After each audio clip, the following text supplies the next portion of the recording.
হুমকি দেওয়া, তোলাবাজি, এই সংক্রান্ত মামলা, সেই মামলা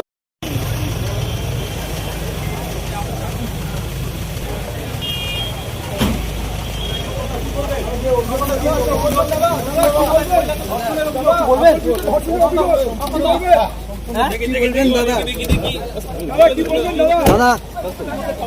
এই মুহূর্তে দেখতে পাচ্ছ শওকত মোল্লাকে গাড়িতে তোলা হলো,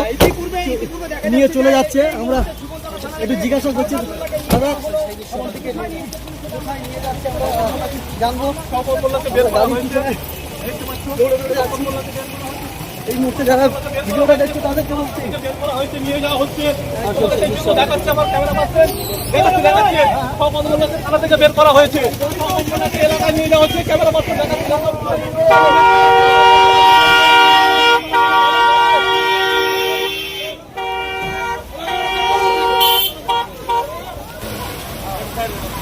এই মুহূর্তে শওকত মোল্লাকে ক্যানিংপুর বিধানসভার প্রাক্তন বিধায়ক শওকত মোল্লাকে বার করা হলো,